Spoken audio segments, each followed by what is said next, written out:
protect you. What's the opposite of protect is destroy, because in the last days, it says one of these things with the Antichrist is that he understands dark sentences, a feature that Daniel says about the Antichrist. And it's how they talk. It's their lingo. Because these Satan freaks all have their own lingo. What's black is white, white is black, and they have all these symbols, and he's going to understand all this stuff, because he's one of them. And so that's, when you learn to think in opposites, you'll understand what's being said in the news today, what they're actually doing, what's going on in the world today, because everything they do is in opposites. Opposites. White is black, black is white, good is bad, bad is good. And so you have to think in those terms. If you want to try to think about what they're doing, why they're doing what they're doing, you have to learn their lingo. And once you learn their lingo, then you have a better grasp of exactly how many ways and what way next they're using to destroy you. Just make no bones about it. They're trying to destroy you, one way or the other. This whole thing with chemtrails is coming out more and more and more. And we're seeing a lot of attacks on that.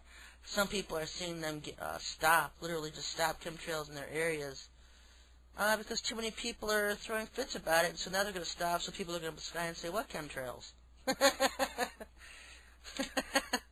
I don't have them here because I have war going in the place, but I know all of these areas that don't have war going in them, that the planes have stopped chemtrailing, so people will stop complaining, and they'll start it back up.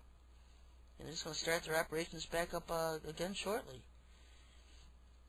Because like I've said, they've got 101 uses for these chemtrails. And they need these chemtrails for all their holographics to be used when they bring in Sananda as Jesus. When they bring in all these Anunnaki giants as angels. I mean, they need the aerosol in the air for these holographics to display, so that the entire world can witness this like it's some kind of biblical encounter. It's nothing but an alien invasion, and you know what, folks? It could happen a lot sooner than people think. Even if we've got another year to the ID card, 2009 certainly doesn't look good for any city in America. Certainly doesn't look good to be safe to live in any city in America. And so, close the show out, but with these words, pay attention to everything that's going on around you, and don't get sucked into one interpretation, one angle, because as soon as you think you know what they're going to do, they change tactics, and if you know what all their tactics are, then you can recognize which one they're using. Another question. When is your chemtrails website going to be up? I'm looking for some really good information on chemtrails. That's me as well. My website will be up April 1st, that I know of. They're saying it's a bandwidth issue, that the site's out of bandwidth, and I know that that's not true. But they're not answering my emails either, and so all I can do is wait till April 1st, when all the bandwidth counters go back to 0 on my websites, and they have no excuse. They don't have the bandwidth excuse. And so, hopefully April 1st, the website will be back up. And who knows, maybe I'll put up 5 more just because they're ticking me off. We do a whole show on chemtrails. I'm going to do a whole recording on chemtrails as soon as I can get to that. You do a show on Atlantis and Lemuria as well. I don't know if I could do a whole show on Atlantis and Lemuria. That would require having an awful lot of information on those two. I do talk about pre-Adamic civilizations in my article in the beginning. You can go to my website at SherryShriner.com or SherryTalkRadio and click on the articles link, and I have articles on in the beginning, pre-Adamic civilization. Because these were civilizations that existed before Adam and Eve were created. These were angelic civilizations at that time, and the Lord destroyed them. And so, it's very interesting because there was more civilizations than that. There was also one in the desert over by Utah. What is that, the Sahara? The Sahara Desert?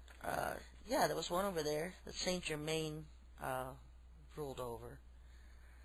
You know what's interesting, folks, is if you look at all the desert areas in the world, the complete desert, nothing but desert, 20 feet down, 20 miles down, whatever, those are all places at one time that were huge, abundant civilizations at one time.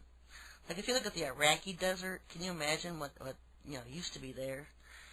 I know a lot of people say that Garden of Eden was in Babylon, was in Iraq.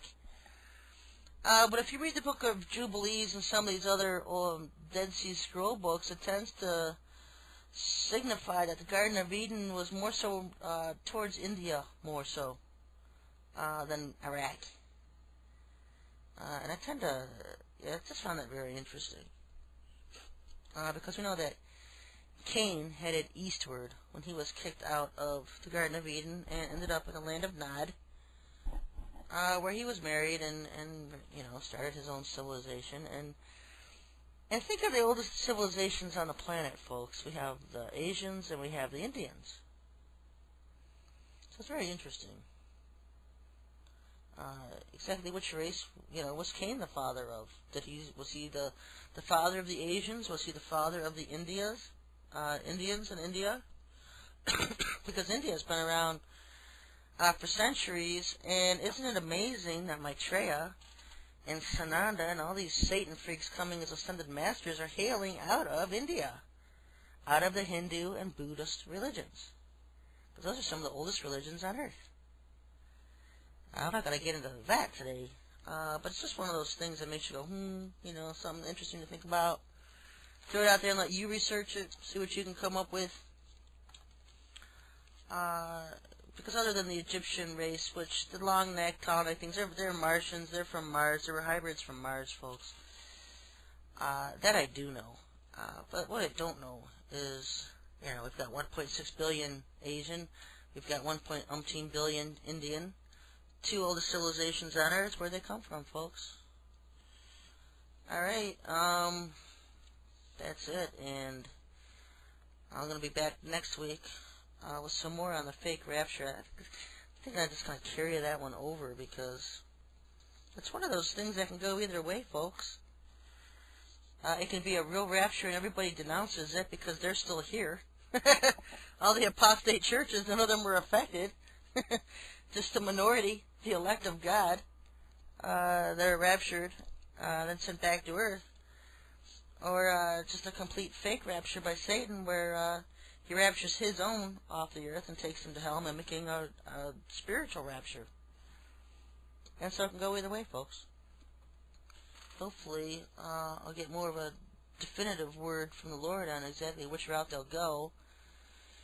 And I know He's given me one, but I haven't soaked into it yet. Sometimes it just takes a while to soak into information and grasp it, because you know what you're reading, you know what He's saying, but you can't grasp it. You can't fully accept it right at the time. So, yeah, I'll talk about it next week somewhere. And I've got articles written on it. You can go to my website, Sherry Shriner, and read my articles.